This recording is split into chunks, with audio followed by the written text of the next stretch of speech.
राधे राधे दोस्तों, कैसे हो आप सब। आज की कहानी है गृहस्थी। नितिन प्लीज तुम खुद ही आगरा चले जाओ। 2-4 दिन या एक आध हफ्ता मैं मैनेज कर लूंगी। तुम्हारी मोम के आते ही हेडेक हो जाती है। सानू यार, मैं भी समझता हूँ मोम की रोक टोक, पर लगातार 1 महीने से वो कह रही है कि घर में मन नहीं लग रहा था। सी वो चेंज तो उनको कहीं लेकर घूमने जाओ। उनके यहाँ आने की सोचकर ही मेरा दिल घबरा रहा है। आखिर वो पढ़ी लिखी है, अपनी सहेलियों के साथ घूमने जा सकती है, कोई अनपढ़ तो है नहीं। उफ, उनके उपदेश कानों में गूंजने लगते हैं। सोनू बेटा, 2 दिन से इतने बड़े पतीले में 1 गिलास दूध पड़ा है, इसे छोटे बर्तन में निकाल कर रख दो, फ्रीज में जगह बन जाएगी। उफ, जगह बनाकर क्रिकेट खेलना है? अरे बाद में साफ हो जाएगा। पर नहीं, जब तक बर्तन खाली ना हो जाए बोलती रहेगी। मेरी पूरी किचन की सेटिंग अपने हिसाब से कर देगी। सानू बाई से कहकर बीच बीच में चिमनी की जाल साफ करवाती रहा करो। बिल्कुल बंद हो चुकी है बेटा। महीने में 1 छुट्टी के दिन अपनी निगरानी में पोंछा लगवाया करो। आज कोनों में से बहुत कूड़ा निकाला बेटा। डब्बों पर चिकनाई जमी थी, आज सारे डिब्बे साफ कर दिए। क्या दिखाना चाहती है कि मैं बड़ी गंदगी रखती हूँ? क्या क्या बताऊँ? ना बाबा, यहाँ नहीं। कालिंदी जी का इकलौता बेटा नितिन और बहू सीना बेंगलोर की एक मल्टीनेशनल कंपनी में नौकरी करते थे। पति की मृत्यु को कई साल हो चुके थे, पर अपने रिटायरमेंट के बाद वह काफ़ी अकेलापन महसूस करती थी। जब भी छुट्टियों में बेटे के पास रहने आती तो अक्सर नितिन को बीच छुट्टियों में ही कोई न कोई बहाना बनाकर उन्हें आगरा भेज दिया जाता था। शुरू में तो कालिंदी जी का ध्यान इस तरफ नहीं गया, पर जब 2 साल पहले उनके पड़ोस में रहने वाली उनकी भतीजी ने पूछा, ऐसा भी क्या हुआ बुआ? जब भी जाती हो 15-20 दिन बाद ही नितिन और सीना को ऑफिस के काम से बाहर जाना पड़ता है। ऐसा तो नहीं कि आपको भेजने का बहाना बनाते हो? तेरा भी दिमाग उल्टा ही चलता है हमेशा। मुझसे क्या दिक्कत, अकेली जान हूँ, 4 काम उनके ही करती हूँ। कालिंदी जी के दिमाग में भतीजी की बातें बैठ गई और उन्होंने गौर किया कि अलका कह तो ठीक रही है।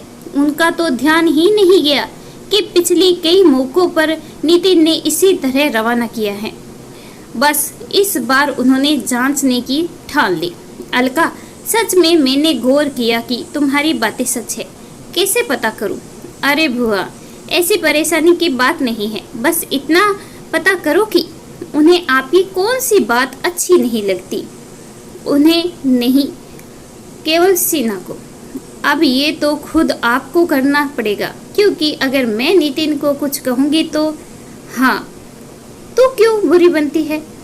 चल, मैं ही सोचती हूँ। उसी शाम कालिंदी जी ने नितिन से कहा, बेटा घर में मन नहीं लगता, जी करता है कि भाग आऊँ यहाँ से।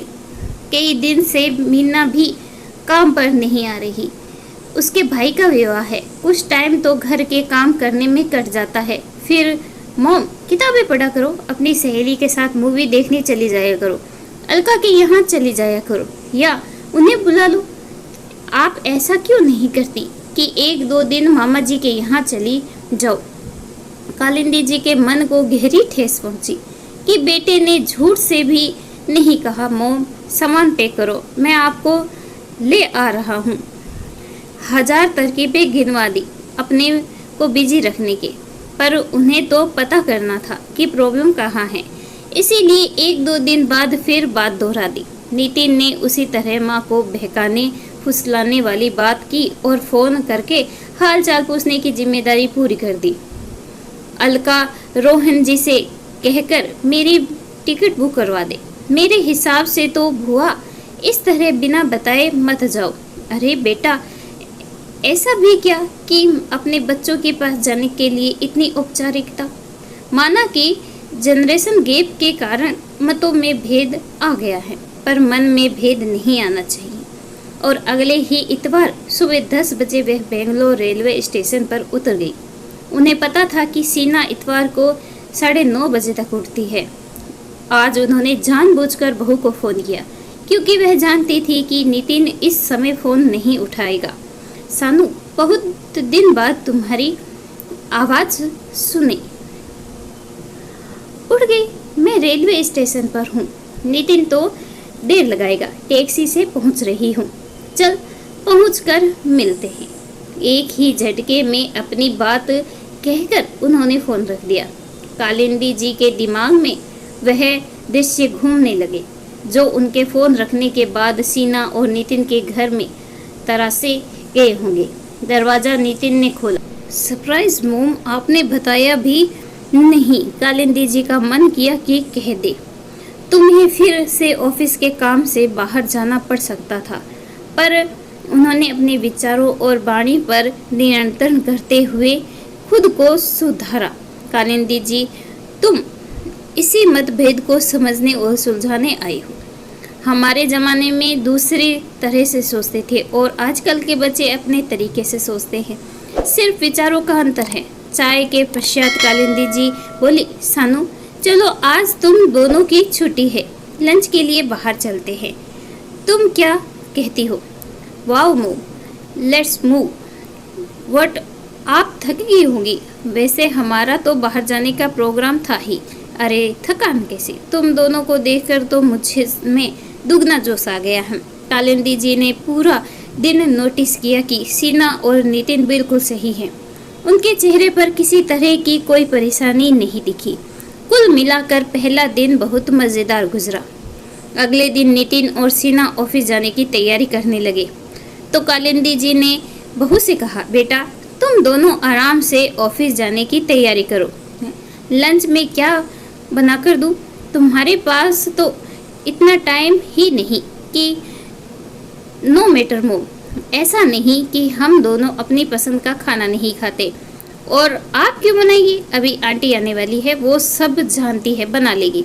आप आराम कीजिए। कालिंदी जी ने महसूस किया कि अचानक सीना का स्वर बदला, पर उसने बड़ी ही चतुराई से बात संभाली। उस दिन कालिंदी जी ने भी पूरा दिन आराम ही करने की सोची, क्योंकि सीना की तीखी आवाज़ से उनका ध्यान अपने आने के असली मकसद की ओर मोड़ दिया था। बच्चों के ऑफिस जाने के बाद मेड अपना काम करके चली गई। उनका नाश्ता खाना टेबल पर रखा था। थोड़ी देर बाद बालकनी में खड़ी हो गई, पर कितनी देर वहाँ रहती। सोचा अच्छे से कॉफ़ी बनाकर अलका से बात करती हूँ। हाँ बुआ, पहुँचकर फ़ोन भी नहीं किया। अरे बेटा, कल इतवार था तो दोनों के साथ बाहर चली गई, फिर आकर लेटी तो सुबह ही नींद खुली। हाँ हाँ, मैं समझ गई थी, यूं ही मजाक कर रही हूँ। और सब ठीक रहा? इतना कहते ही कालिंदी जी ने सुबह की घटना सुनाई। बुआ, इतनी भी नेगेटिव मत बनो। एक तो बेचारी आपका ख्याल करती है। कालिंदी जी भी इतनी जल्दी कमेंट देने से बचते हुए बोली, ठीक है, 100 तरह की उलझनें होती है दिमाग में। चल तो फिर बात करेंगे। दोपहर का खाना खाकर बर्तन सिंक में रखने गई तो चाय की छलनी पर ध्यान पड़ा। हाय राम, चारों तरफ से कैसी पत्ती जमकर काली पड़ी है। ये बाइयां बिना ध्यान ना दो तो चलता काम करती है, पर सीना को कम से कम देखना तो चाहिए। कौन सा खुद करना है, पर नहीं। इतना कहकर उन्होंने ब्रश लेकर चाय छलनी को चमका दिया और अलमारी खोलने की सोची ही थी कि नितिन का फोन आ गया। मोम, क्या कर रही हो? खाना खा लिया? हाँ बेटा, जरा बर्तन देखने आई थी तो छलनी पर नजर पड़ गई, काली हुई पड़ी है। मोम, आप छोड़ दो ना, शीना की किचन है, अपने आप देखेगी। लीव, चलिए शाम को मिलता हूँ। कालिंदी जी ने सोचा कि बेटा लाड में रसोई का काम ना करने के लिए कह रहा है। बस उन्होंने भी अधिक प्यार के चक्कर में सिंह के नीचे का हिस्सा ये सोचकर खोल दिया कि एक दिन की छुट्टी होती है, थक भी जाती होगी। अगर कुछ फेंकने वाला हुआ तो निकाल दूंगी। जितने भी खाली डब्बे थे सब उठाकर कचरे में डाल दिए और पूरा काम समेटकर शाम होने का इंतजार करने लगी। 5 बजे बच्चे आए तो चाय बनाने के लिए किचन की तरफ मुड़ी। मोम, आप बैठिए, शाम की चाय वैसे तो नितिन बनाते हैं, पर मैं बना लाऊंगी। सीना ने जिस रूखेपन से बात की, कालिंदी जी के उठते कदम रुके। वह चुपचाप आकर सोचने लगी कि सीना को कौन सी बात से प्रॉब्लम हुई होगी। तभी रसोई से सीना की तीखी और धीमी आवाज सुनाई पड़ी, नितिन देख लो, आज तो पहला ही दिन है। अरे भाई, मेरी किचन है, मैं खुद मैनेज नहीं कर सकती क्या? या पूरी दुनिया में इन्हें ही सफाई आती है? ये छलनी आंटी ने 2 दिन ही साफ की थी, पर नहीं, इन्हें तो किसी का काम अब तक पसंद ही नहीं आया। अब कालिंदी जी समझ गई कि बहू को क्या समस्या है।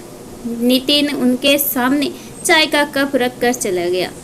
उसका उतरा चेहरा उसके मन की बात को बयां कर रहा था, पर कालिंदी जी ने ऐसा जताया मानो उन्होंने सीना की आवाज सुनी ही नहीं।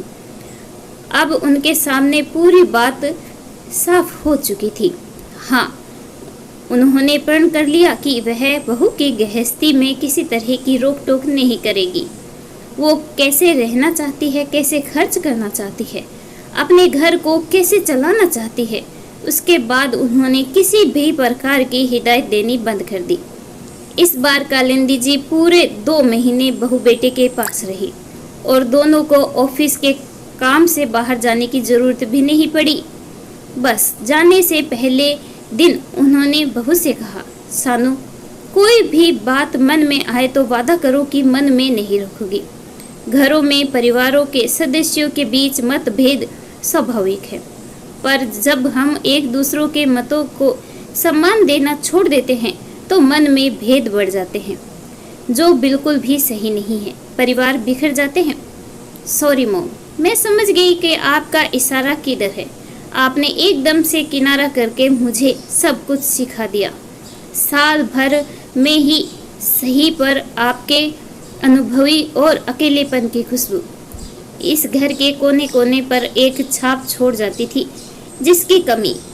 खैर, मैं और नितिन दिवाली पर घर आएंगे और आपको साथ आना ही पड़ेगा। कालिंदी जी ने चलते समय बहू बेटे को हमेशा की तरह दिल से आशीर्वाद दिया। हाँ, इस बार सीना ने उनके आशीर्वाद की कीमत सच्चे मन से पहचानी थी। इस कहानी के बारे में आपकी क्या राय है, कमेंट करके जरूर बताइएगा। कहानी अच्छी लगे प्लीज़ लाइक शेयर और सब्सक्राइब करना बिल्कुल ना भूलें। कहानी सुनने के लिए आपका बहुत बहुत धन्यवाद।